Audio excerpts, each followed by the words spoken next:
Hey everyone, welcome back to another episode of WandrFul Studios podcast. Today we have Mike Townson dialing in from Austin, Texas. Mike is currently the Director of Product Design at WandrFul, where he is building a creative and research team to scale and manage UX, UXR, and marketing design practices.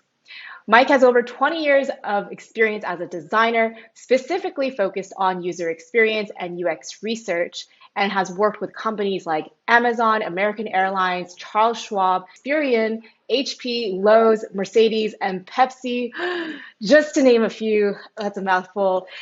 He has also helped scale design practice at the Knot as the Senior Director of Product Design.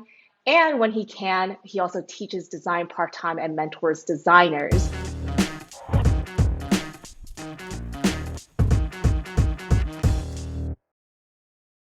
Mike, welcome to the show. How are you doing? Thank you so much for having me. And I'm doing fantastic. Happy to be here. Awesome. I'm actually really excited to be recording this episode. Mike and I had met before when he was applying for a position at WandrFul a handful of years ago.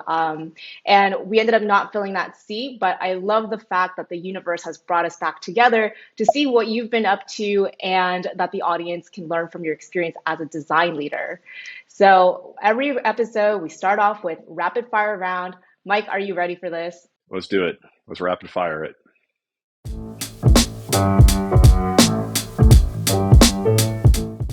Awesome. So where did you grow up?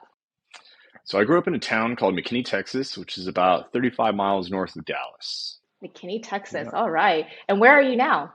I'm in Austin, Texas, the home of Matthew McConaughey and breakfast tacos. Very, very happy being down here. Breakfast tacos. I don't think I've had any, one of those before. It sounds yummy though. Oh my gosh. Next time you come down to Austin, Jinny, we're going to have breakfast tacos. It's like, why would you want to have anything else for breakfast? I don't understand.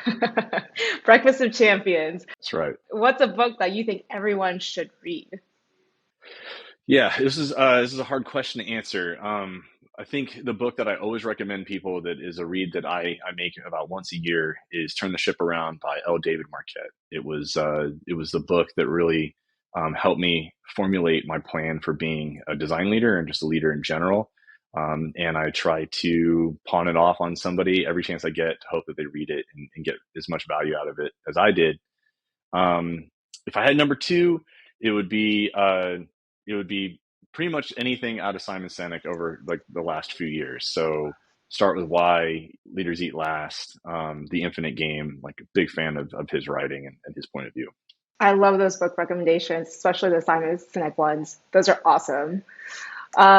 What is one app you cannot live without? I mean, everybody's going to think I'm very basic for saying this, but I do have a bunch of guitars behind me. It would be Spotify. Honestly, it's the app that I probably spend my most time on. And if it's not Spotify, then it's DoorDash. So really, if you need to like know anything about me, it's I need music and food to live. Otherwise, I'm good. Okay. I'm so glad that you said Spotify. I feel like most people will say like, oh, they need, Safari or they need Google Maps or, something that's like more utilitarian. So I love that you shared something that you're passionate about. What do you think is the best invention of all time? 100% definitely the air fryer. It is the best invention ever made. If you were listening in right now, I mean, you have not purchased an air fryer or you're not sold on an air fryer, I will personally demo it for you. It has changed my life. There's not a meal in this house that is made without the air fryer being used. It literally, if it broke, I would leave my house immediately and I would go buy another one. I couldn't even wait for it to be delivered. I would have to go physically buy one and bring it back to the house. I love it. So now we know you're a big foodie. You said breakfast tacos, DoorDash, and now air fryer. That's awesome. Yes, it's coming out. It's coming out. And what's your all-time favorite accomplishment? Yeah, I've been married for 10 years and I've been with my wife in a relationship for 12 years. And so I think that's probably one of my greatest accomplishments, honestly. I think it takes a lot of work, it takes a lot of communication, it takes a lot of empathy and care to be in a relationship with somebody that long. And so when I look back at the things I've done professionally or personally or whatever, the relationship that I have with my wife is probably one of my greatest. Oh, that's really beautiful. And what's the biggest challenge you're working on right now? So I am working very diligently with leadership and my VP of product at the company I work at called Order, and we're trying to build and scale a product and design team. We're trying to make various improvements to our product so that we can be more competitive, so we can get investments to help us get to a Series C. So there's a lot of like huge challenges kind of rolled up into all those things that I said where I'm at, and this is one of the first startups I've ever worked at least at this level, and so that is bringing all kinds of new and wonderful challenges and learnings and upskilling for me. That's awesome. And so such a great segue into our conversation. You've been in design for the last 20 years and a design leader for most of that. So when scaling the team, like what's that challenge been like for you? You said you've been hired to scale Yep. the creative and research team. Yep. Yeah. So it is.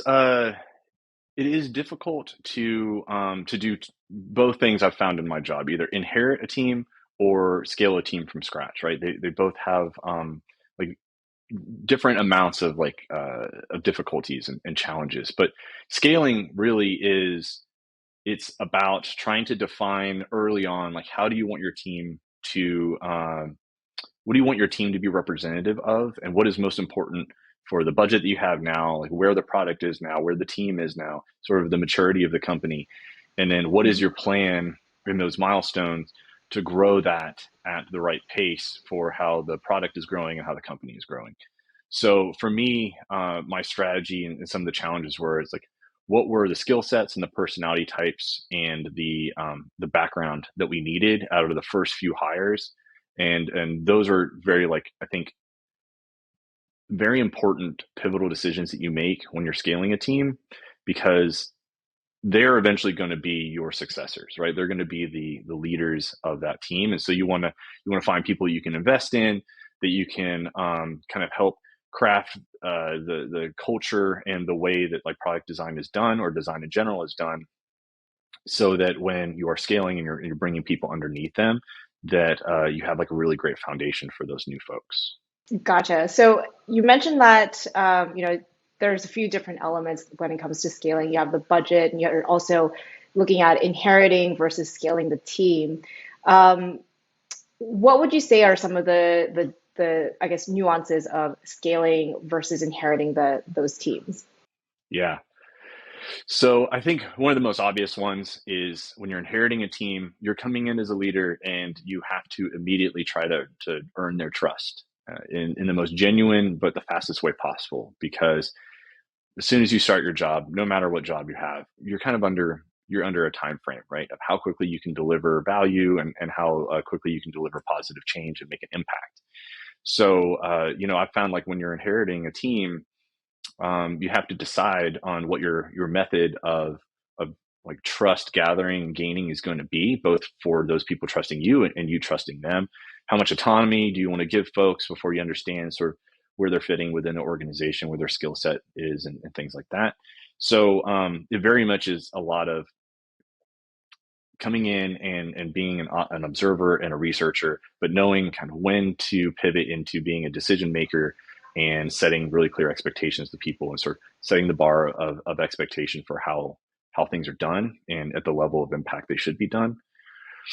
Um, Whereas you have a little bit more of a choice, and I'm not saying this is easier or better building a team from scratch, but you have a little bit more of a choice of how quickly you move towards those different things when you're bringing people on. Like you really are choosing, and you get to be sometimes very picky about the folks who are joining, and you get to be a little bit more methodical about like how they fit into the organization, what kind of projects they'd be working on, etc.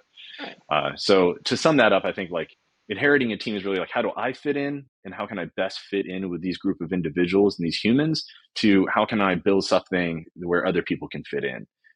Two different mindsets, but ultimately it's the end. It's the same goal, right? You just want to have a high performing team and you want everybody to feel really clear on what their expectations are. and you want to give them the autonomy that makes them feel really great about working with you.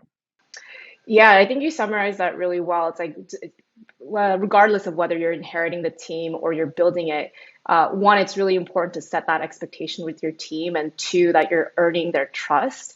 And I'm curious, like, in both situations, like, how do you set that expectation so that they feel good about the vision and that the output that they're putting in is for the greater goal? Well, I think I call it the two C's, the curiosity and clarity. So for me, it's how can I be super curious about what this individual wants out of their career? Why are they there? What gets them out of bed? What gets them excited? What do they not like? I'm really curious about the company and the needs of the design team.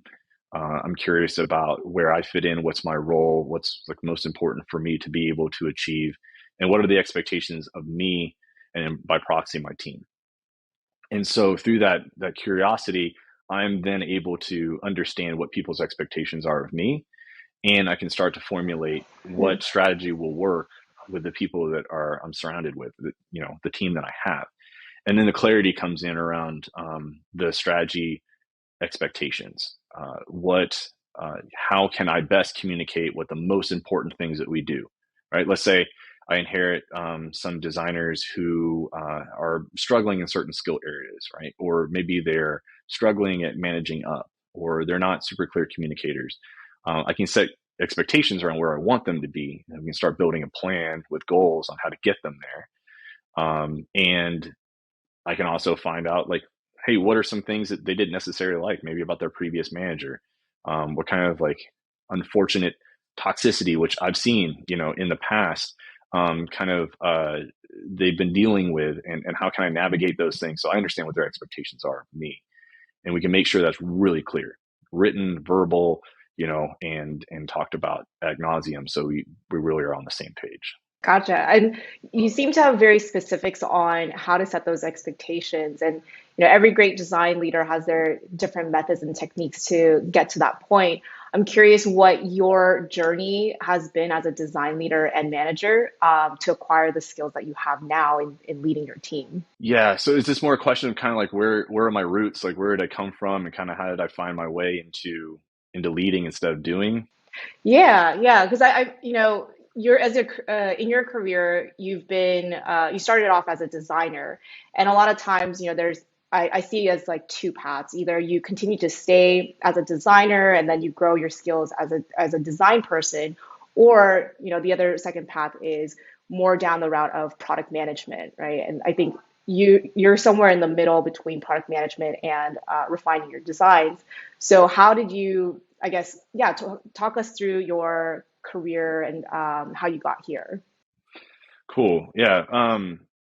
Well, so super young, I was a junior in high school, and I had this idea that I wanted to be a creative director. And specifically, I wanted to be a creative director for Google, and I wanted to one day slide down a fireman pole down to the cafe and eat free food, right? So I was totally enamored by this idea at that time. Food. Yeah, again with the food, I'm so hungry. So I had this really great English teacher who recognized, my path to wanting to become a designer professionally, and she was engaged to a creative director. And so I met this individual, and he showed me around the studio he was working at, and he introduced me to his best friend, who was the head of design for an industrial design company. And I got an internship as a junior in high school, which was a huge opportunity for me.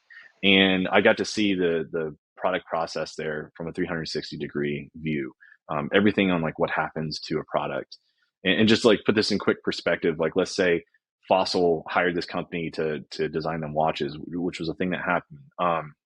And come up with an idea for a watch, and then we send it to the 3D guy, and he built it in CAD, and then he send it to the shop, which is on site, and then they build the watch, and then they send it back to us, and we package it and write a jingle for it and build a website for it and all this kind of stuff, and then sell it back to the client. So I really got to see how a product was made, and I was just floored by how cool of a gig that was. And but I was really most impressed by the kind of the strategy that it took for the person who was in charge to kind of get all the wheels in motion, and make sure that like this creative process was headed in the right direction.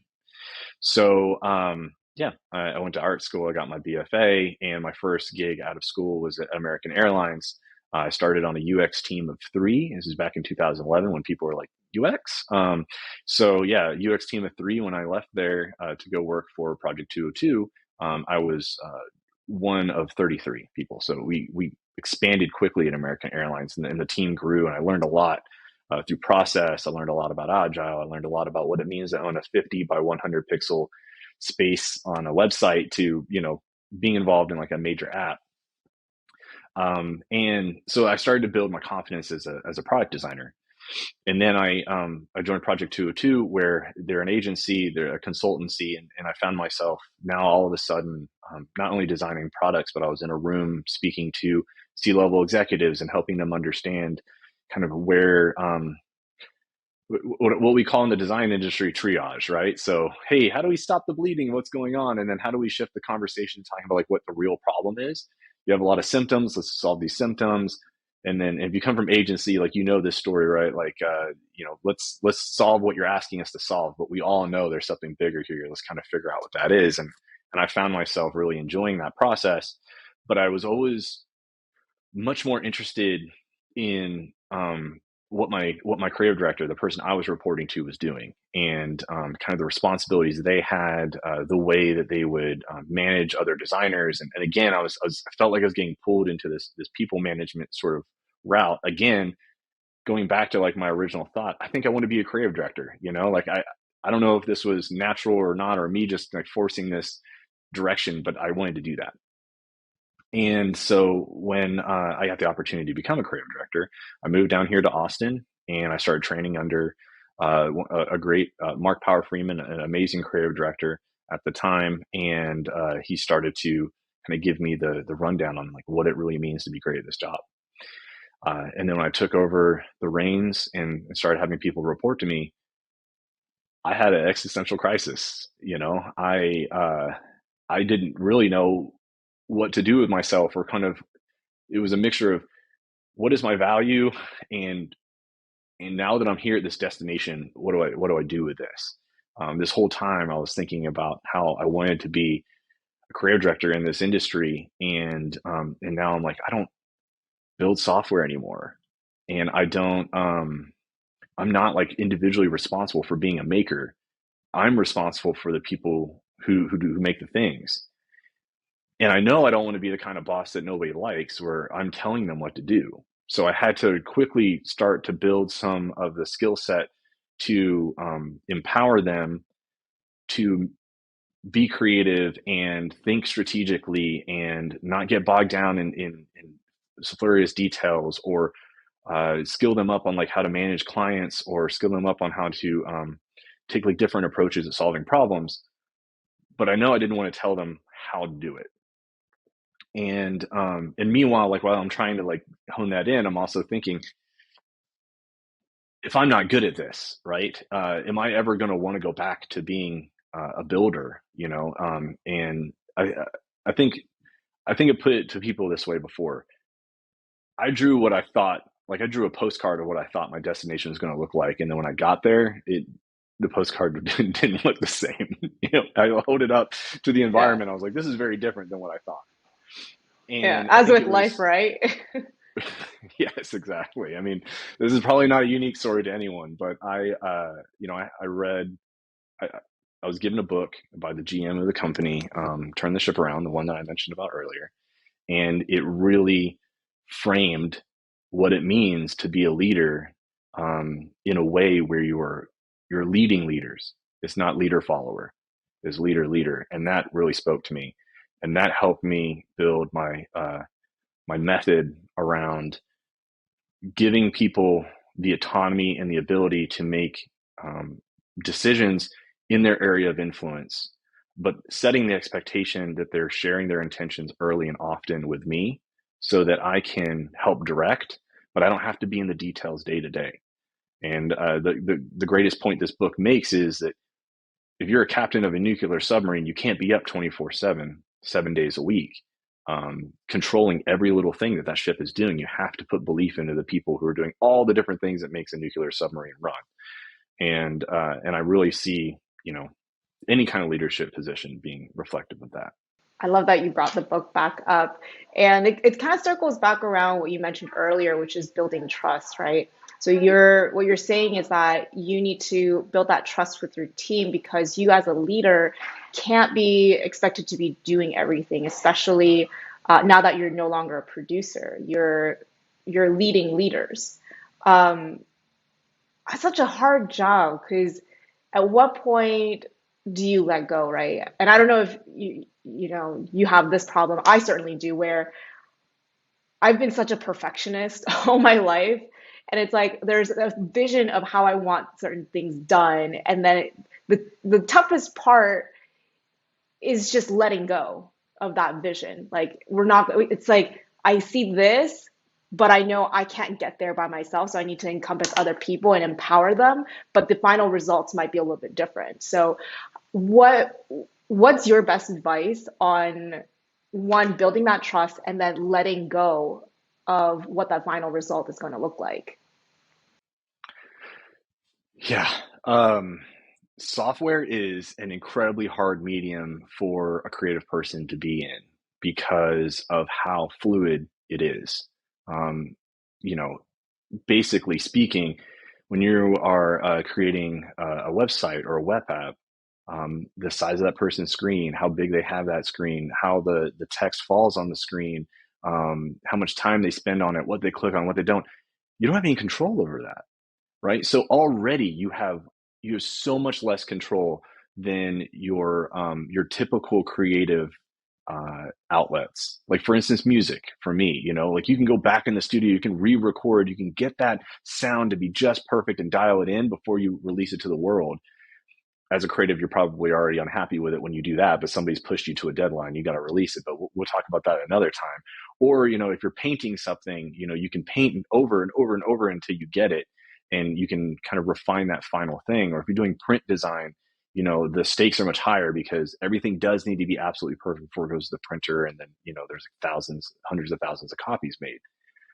But in software, you also have this weird freedom, even though you have lack of control in a lot of areas, you do have this freedom to make mistakes, to not have to get it right, and to iterate on it quickly.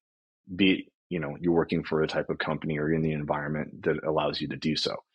And so for me, I was able to relinquish some of my control, knowing that we don't have to get it 100%. In fact, in product, it's a really bad like stance to have. This has to be perfect before we release it. You're never going to release it.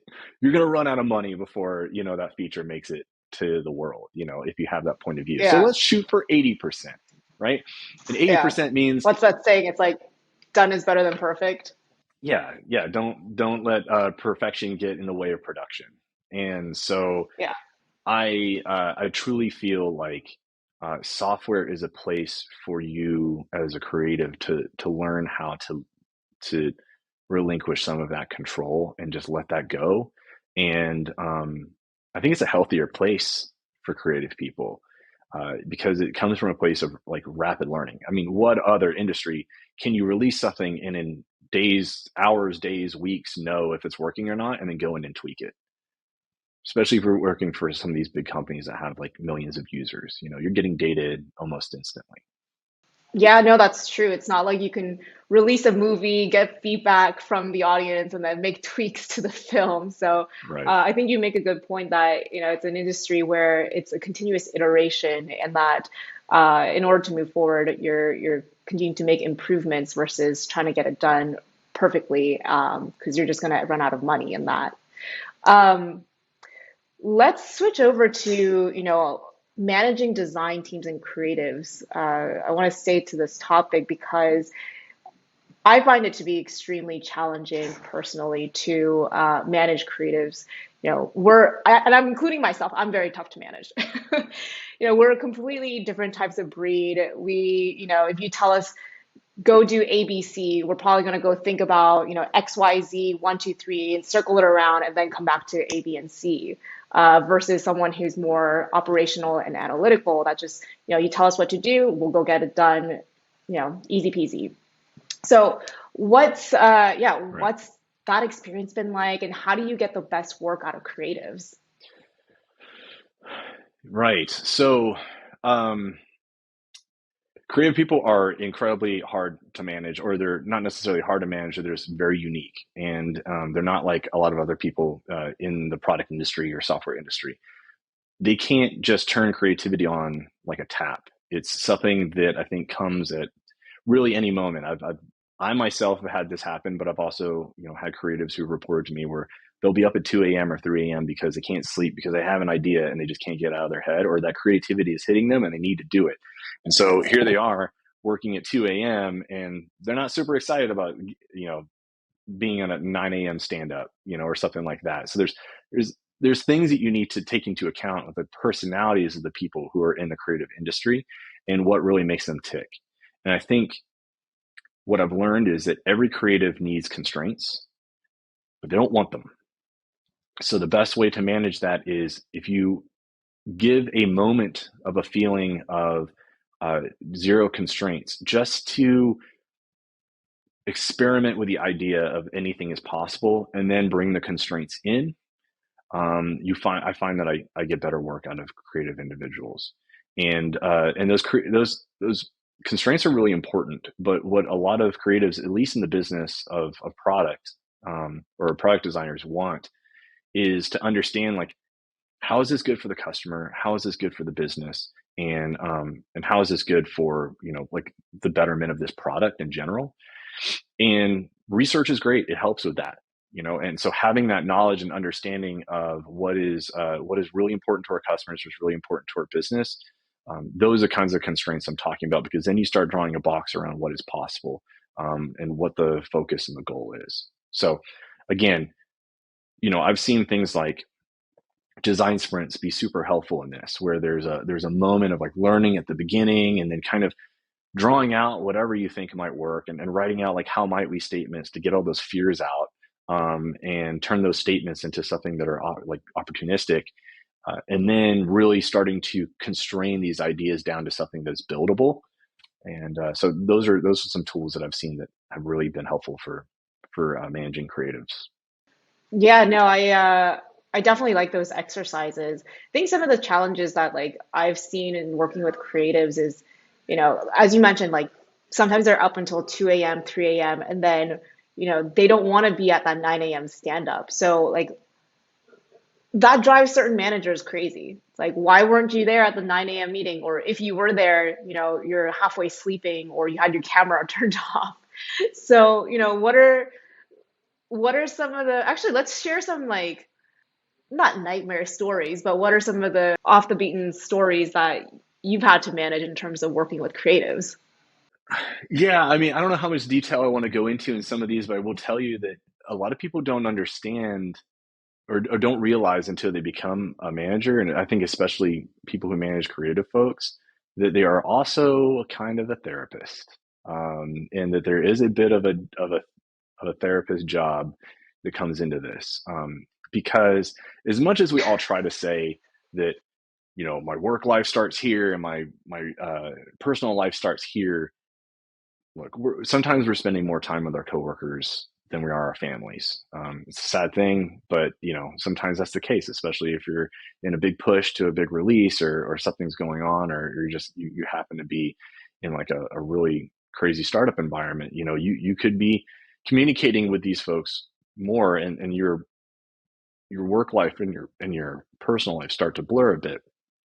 But even if that isn't the case, there are things that happen in our personal life that just affect our mood and affect our ability to be creative, in work. And sometimes I end up listening to those stories and kind of dissecting a little bit of that. And I always try to keep it super professional, and like, okay, so like, what does that mean for like the goal of what we're trying to achieve, and like where the roadblocks are, where your struggles are. Like, do you feel like you're going through mud right now, and you're not really like sure about like the path that we're going, or your ability to improve, or your ability to understand, or there's some really hard personalities that you're dealing with, like your PM just does never worked with a designer before and doesn't understand you, or your engineer, doesn't care about UX and just wants to do backend stuff, and isn't producing your ideas to the specifications you want. Sometimes, like, these feelings of frustration that happen because of like those common work elements are really like part of a sometimes a deeper thing that's going on, and that comes out, and I try to take that with as much care as I can. We're all human and we're all going through some stuff, and if we've learned anything from the pandemic, it's hard to separate that sort of feelings of anxiety and trauma, and not bring it to the workplace. It's just a reality, I think, of the way that work is done nowadays. Oh yeah, of course, especially now that, everyone's working from home or they're having a hybrid model, you know, you're in that environment, right? Whatever's happening in your personal life is going to come out to the laptop in front of you, to your colleagues. Um, and the person that you're talking to, whether it's your manager or team member, does in part become a therapist slash team member. And I'm curious, how do you separate that from your personal life when you can't you can't leave. You're no longer in an office. You just have a laptop in front of you in your home. So how do you manage those different types of energies? Yeah, yeah. I have a few tactics, and some of them I've learned along the way. I actually happen to live next door to a music therapist. He works with musicians, but he also uses music for therapy. And I've also had like a really great career coach. Shout out to Steve in England. And so I've learned a few different tactics of stuff to do. I think the first one that seems to be in every article and everybody's saying it, but I can't really hit it home enough, is get away from the screen when you can. Go outside, go for a walk with your dog, change your environment, change what your eyes are seeing, kind of change what your mind is thinking about. Even if you still feel like you're struggling to like detach this thing that you're thinking about, maybe it's you're an engineer and you're thinking about trying to solve this coding problem, or you're a designer and you're trying to solve this design problem. um, Changing your environment can change the way you think, and trying to get away from the problem from a little bit will give you a little bit of a different perspective. There's been like lots of studies on like how we need time in order to think through complex problems. Like they've done studies on people, they play video games and they go to bed, and when they wake up the next morning, they go right back on the video game and they do better than they did before. And it's because they had this like cycle to be able to think through all of these problems. And so good sleep, that's another one. Make sure you're getting enough sleep, and don't cut that down. But I also learned some other things that are a little bit more meditation based. And so I learned like three different techniques of meditation that you can do fairly quickly. We're talking like 5 minutes, 10 minutes, 15 minutes. The first one is closing your eyes, quieting your breath, and then rubbing your fingers together very, very lightly.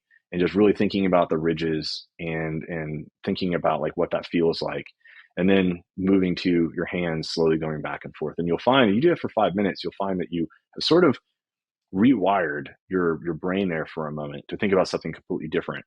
And I think the more and more you do that, the faster that works, and the faster you're able to kind of switch contexts quicker, or just release kind of whatever you were dealing with at that moment, and prepare you to deal with the next thing, even if that thing was stressful, or you had anxiety about it, or even if you just want to calm yourself from an exciting moment. So that's a good one. You can do that, and you can do that on screen. You don't have to close your eyes, right? And there's other ones that I've used where you again, you close your eyes, you're listening to things, and you're trying to listen to something that is as far away as possible, and then start listening to things as you get closer, and eventually that becomes your own breath. And the whole time while you're doing this, you're gonna be really bad at it. I'm awful at it. What happens is these thoughts come in, and you just label them and send them away, right? My dog was barking, just dog barking, send that away, and then refocus on where you are. And with just a minimal amount of practice, you'll see huge improvement. I think it's worked for me. I love that. I mean, I think these are just basic mindfulness that people should be putting into their everyday practice. You know, a lot of times, not to get too all like existential and everything, but we're constantly chasing after a target in our lives, right? Whether it's wanting to be a creative director, as you mentioned before, or we want more success and we want to advance our career. And so we're constantly chasing and we're in front of our computer creating our own anxiety, right? We've got to meet deadlines. I got to make this promotion. I got to do this. And those small techniques that you just mentioned, like, okay, just take a break, change your environment, get some sleep, and meditate.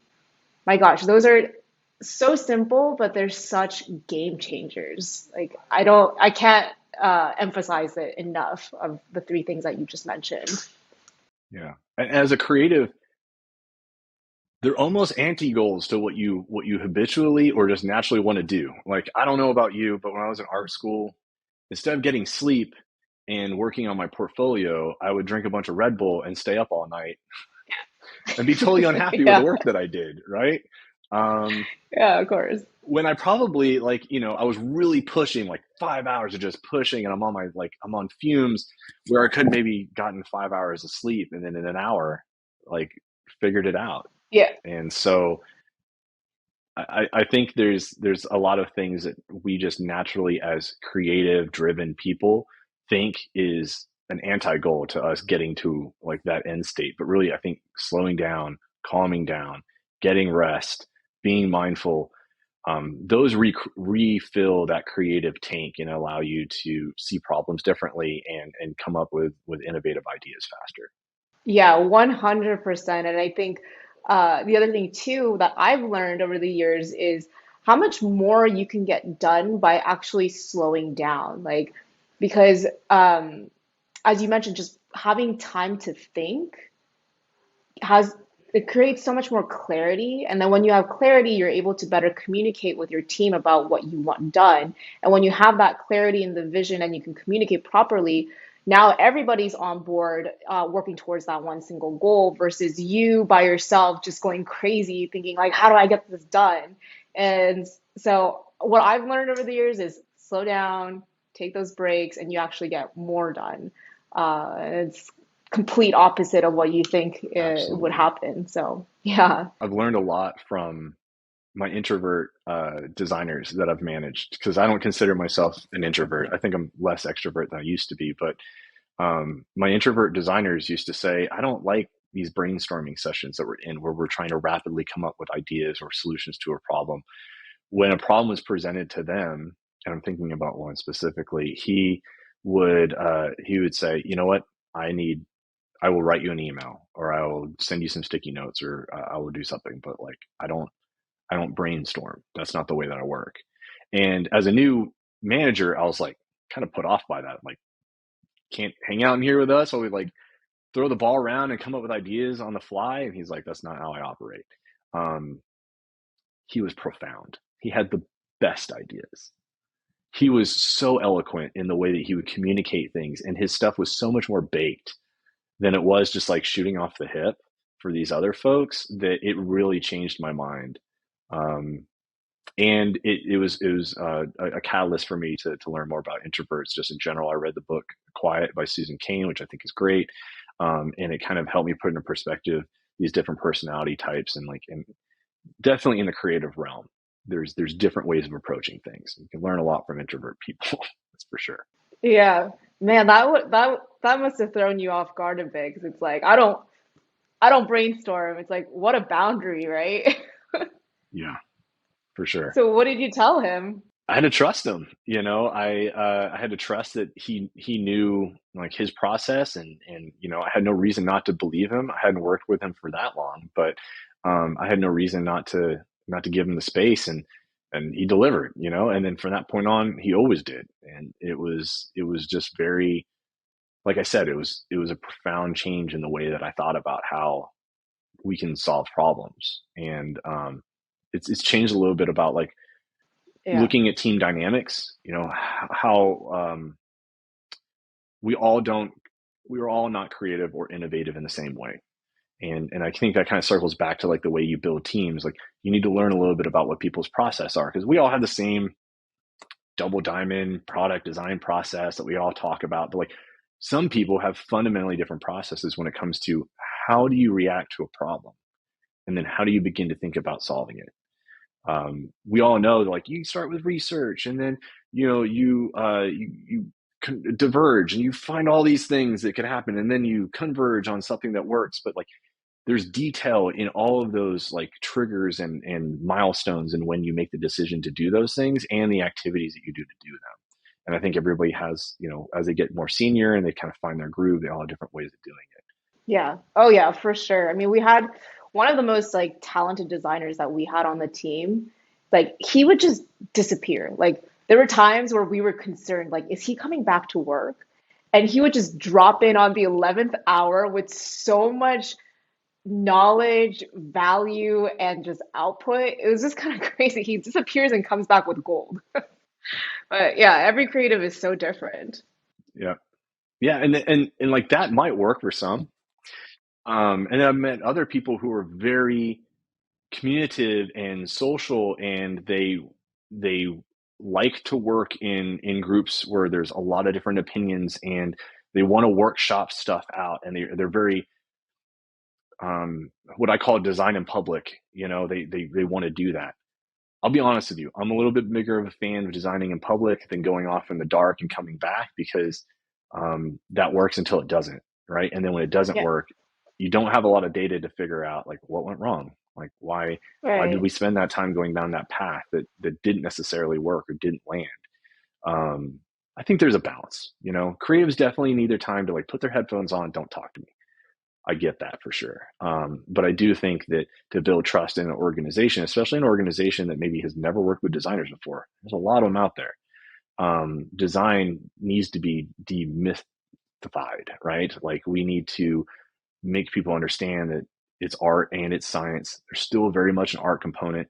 There is science there. And if we design in public and we take people along for the ride, they begin to see that this is like, it's not mad scientists in a design room, coming up with something. It's like we have a process and we have a way about solving things. Mm-hmm. Yeah. And how would you describe like how would you describe the type of creative that you are? I would say I'm a little bit. I consider myself unique when it comes to being a creative. I mean, my background, I was always kind of the mindset that I gravitated towards design. I gravitated towards music. I had a really hard time struggling. I struggled with math. I struggled with English. And then when I was about 3 years old, I was diagnosed with dyslexia. Thank God my mom was an educator and she kind of saw the signs of this, and I got tested and diagnosed, and like, yeah, your son's dyslexic, and his brain works differently than like what we would consider to be like common or normal.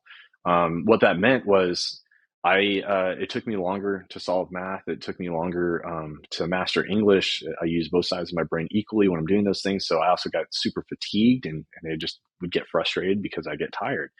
But I was able to solve problems and puzzles quickly. Obviously, I was good at drawing and illustration. I had a good grasp of like color theory, and I just was naturally falling into this like creative mindset. And so I've always had that upper hand with like people who weren't like me, because one thing I was good at as well was communicating. And I think I had to really hone my communication skills in, because I thought differently than people, and I couldn't do it writing. I had to do it verbally. So I got really good at storytelling and using visuals to kind of craft what I was trying to say. I think, this is maybe even like a survival mechanism for me as I was a younger child, growing up to being adolescent. So, as I got into the workplace, or, like later in school, and I was able to, really lean on like that skill of communicating through story, communicating through visuals. And I found that like I was able to communicate really well. Like people were like always told me like, man, that was so clear. Like I didn't understand this before or whatever. And I would find myself sometimes like explaining what the teacher was talking about to somebody who wouldn't understand. Maybe they're ADHD, maybe they're dyslexic, maybe they're also struggling with like this subject, like I was at the time. And so, um, what kind of designer am I? I think I'm kind of in the middle of somebody who needs to be organized and needs to have structure, and needs like a clear understanding of like the problem is, but I also need that uh, room to explore and that room to sort of experiment and try things without the fear of failing. And there's probably a lot of people who are listening right now are like, yeah, that's kind of everybody. But I mean, I think that's kind of the groove that I fall into. And it's interesting. I've begun to notice that a lot of the creatives that I've worked with, either managed directly or worked alongside, come from some kind of learning difference like that. They either have ADD, ADHD, dyslexia, something that makes them a little bit different than the accounting team, or the people who are doing things that wouldn't necessarily be seen as like a creative function. But you make it sound like it's almost like a superpower, right? You were sharing how you've become or you've learned to become such a great storyteller. And I think being a great product leader, it's literally about storytelling. It's, what's that vision and then how do you communicate that with your team? So to me, it sounds like what you have is a superpower. It's been a long time since I've seen dyslexia as something that was holding me back. There was a point in my life where it felt like it was like, why can't I just be, like everyone else? Why can't I be super fast at mathematics? I had to take programming in college, and it was rough. Syntax was hard. The like thinking logically around like function loops and things like that. I was just like, oh my God, this is not for me at all.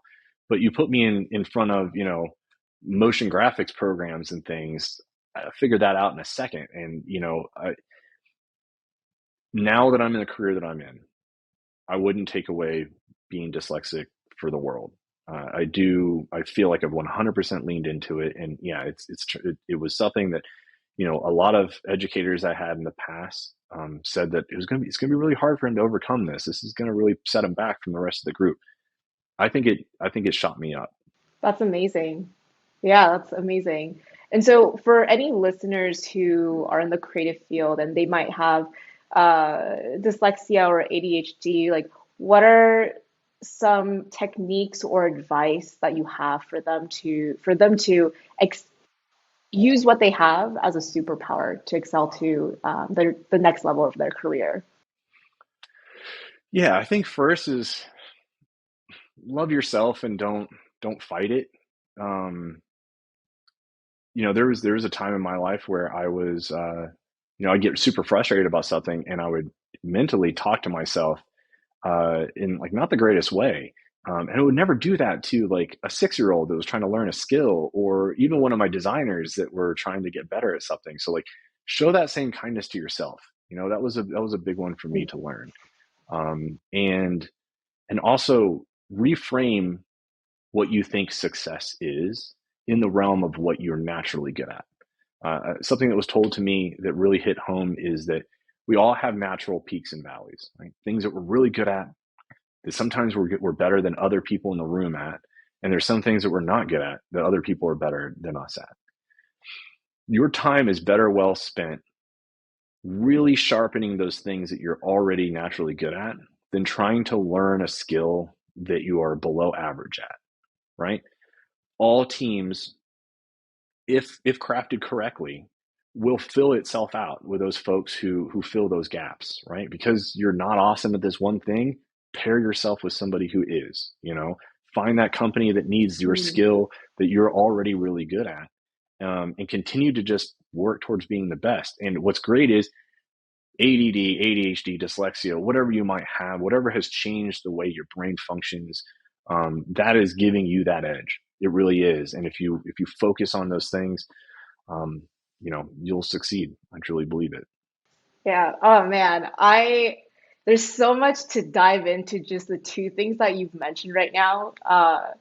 The first thing is just like how you talk to yourself, that inner dialogue. Like I could literally have an entire podcast, not just podcast episode, podcast about like mindfulness and that inner dialogue because that has, for me personally, changed my life. Um, I read this book. I think it was from Untethered Soul, where the author talks about like observing your thoughts as if your thought was a best friend. So if the best friend was telling you all the things that you're telling yourself in your head, Is that really a good friend that you want to have around? Me personally, I was like, I really don't like this best friend. It's a lot of negative talk. It's a lot of like doubts and, things I can't do. But I want my best friend to tell me, to be my biggest cheerleader and tell me all these great things. And I wasn't doing that. And it wasn't until I made that observation and said, okay, I'm going to change how I think and talk to myself, that literally my life completely changed. And I don't know if that's been your experience Yeah. as well. It's changing. I think I'm going to have a constant battle with trying to be the best friend that I can be to myself. There were times in my life as I was growing up where I was told by people with power that like you're not going to be able to do this or you can't do this. And that, I think makes an influence on you when you're younger, and it's hard to shed away some Yeah. of those things when you're older. And it is probably until the day I die, it's going to be a constant thing that I'm working on. But I think what I try to do is set reasonable expectations. I think this is another great thing to tell, highly driven individuals who might have, a difference than others or might feel different than others is don't set goals that are so like don't go climb Mount Everest. Get to base camp one. Get to base camp one. Yeah. Take a nap. Go to base camp two. Take a nap. Hang out there for a while. Enjoy it. Yeah. And so for me, it's if I slip up or if I find myself like getting down about something or myself, I just remember that like I don't have to do that tomorrow, you know, and I don't have to Yeah. do that for the next hour. And maybe if I want to hang out here in this shitty mood for a second, maybe I do that, and then I really kind of put a timer on it and say I'm not going to do that in the next like 5 minutes. I'm going to go change that. And I use some of those methods that I was talking about. Go for a walk, change your perspective, rub your fingers together, think about the sounds around you. There's a lot of different tricks there you can do to kind of remind yourself to be kinder to yourself. Yeah, and you actually just reminded me about like the setting timing as well. It's like, if you're having a brain fog or a creative block or you're feeling depressed or whatever it is, like one thing that's helped me is setting a timer. And this goes with decision making too. It's like I'm just stuck. I put a timer and I, time myself anywhere between 5 minutes to an hour, however long I need. And I say, for this time, I'm just going to either do nothing or I'm going to make a decision by the end of this hour, or I'm going to allow myself to feel depressed for this hour and just cry. And then once that alarm goes off, then, back to being a boss babe, gotta like hustle and, do what I need to do. But yeah, just Yep. allocating some time and in a systematic way has really helped me. It can get away from you if you don't. Time is finite. Yeah. It's the thing we will never have enough of. So yeah, Oh yeah. set the timer and Oh change your yeah. mind as quick as you can.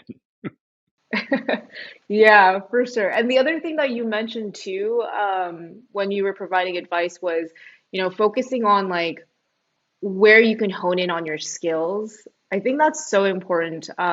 Another book that I'm going to bring up, it's called Hard Things About Hard Things by Ben Horowitz. And one of the things that he mentions in the book is that when you're hiring for leaders in your organization, don't necessarily look for lack of weaknesses in a leader, but rather what they're really good at and where they can add value. So it's more about focusing on the positive traits about a person. And that also goes with just life in general, right? Like if you're constantly focusing on what you lack and what you don't have or the negative things, then it's always going to feel like things aren't going your way. But if you hone in on the skills that you have and look at the positive things, the value that you're bringing into any situation, you're going to start to notice that you have so much more value to bring to the table. So, just wanted to bring that up as well. Love it. Yeah. Cool. Well, so that wraps up our time. Is there anything else that you'd like to share with the audience before we close out?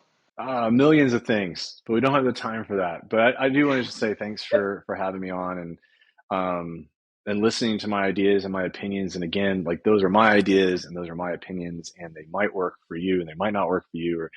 you might have felt some sort of connection to the stuff that I was saying or not, and that's totally okay.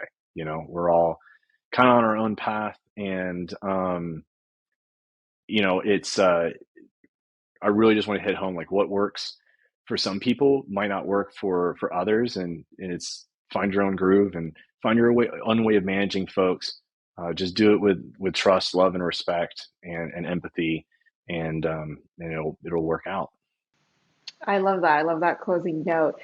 Mike, if somebody wants to get in touch with you, or hit you up for design advice, what's the best way to reach you? Yeah. Well, you can go to my website, miketownsend.com. You can email me at mike@miketownsend.com. You can hit me up on LinkedIn. It's LinkedIn/in/Mike Townsend. And I am pretty quick to respond. So, yeah, if you have any questions or whatever, I'd love to hear from you. Amazing. Thank you so much, Mike. We loved having you on the show. Thank you so much. Appreciate it.